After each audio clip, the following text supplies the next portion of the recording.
But if you look at the Word of God and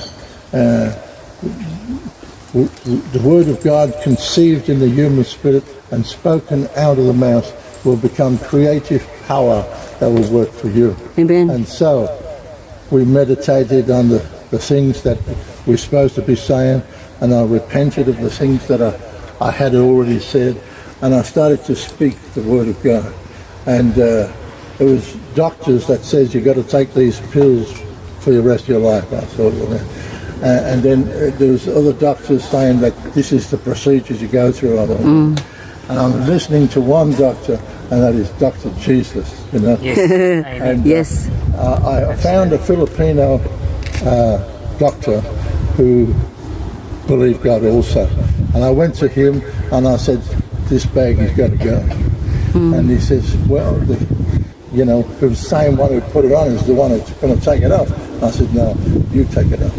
And he said, I'm going to lose my license, Brian. I said, well, play around with that. Anyway, he pulled the thing out of my side and the wound just closed up. No blood. And Thank no you, Lord. blood, nothing. Yeah. It's a miracle. And, I never even went back to a doctor. After that, I knew I was healed. Thank you, Take Lord. the step of faith, Yeah. and it happens. Yes. You know, everybody's heard about the Red Sea opening for Moses, but they don't talk very much about Joshua who crossed the River Jordan. You know, it was different for Joshua. Joshua was born in poverty.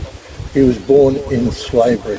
And Moses, he was raised in royalty in the Egyptian family, you know, royalty. But when he had the awareness that he was an Israelite really and he wasn't an Egyptian, he chose the path of being an Israelite. But you see, his background was royalty, and therefore it was easier, I should say, easier for him to believe for the better things in life.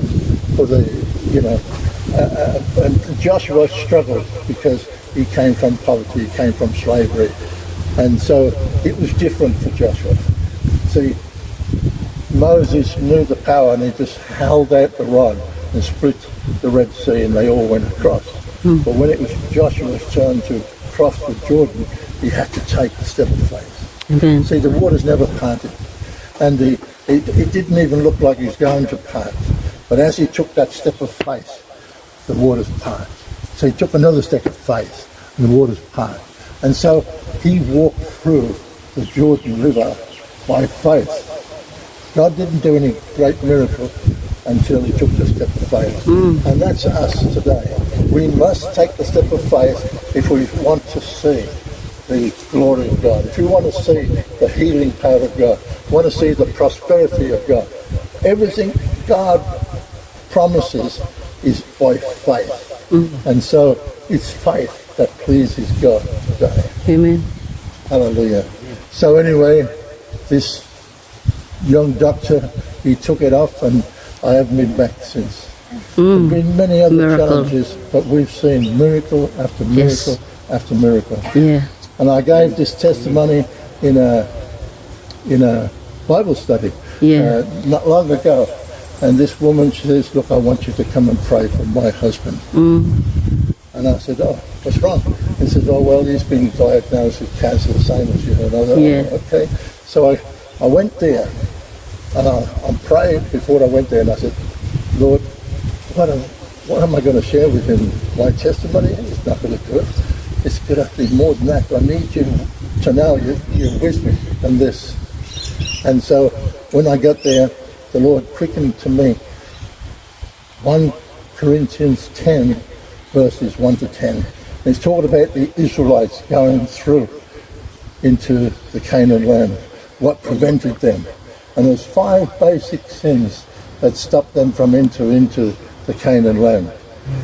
A bit, can you remember the 5? Yeah. You can? The 5 sins that is murmuring. That's the last one. That's the last one. Fornication, adultery. Okay, so 1 Corinthians 10, verses 1 to 10, you'll see lust, Yeah, the last. idolatry, fornication, tempting Christ, and and murmuring. murmuring. So these are five Yes. basic sins that stop them from entering Yes. into the Canaan land. And they're the same basic sins today that will stop us from entering into Amen. the Yeah. kingdom of God. The kingdom of God, according to Timothy, is righteousness, peace, and joy in the Holy Ghost. Amen. And these five sins are related to all the other sins, you know? And so if we look at these five basic sins and stop the lust in our lives, the lust of the eyes, the lust of the flesh, and the pride of man is the essence. On the air now. My name is Reverend Brian Richards, and we are collective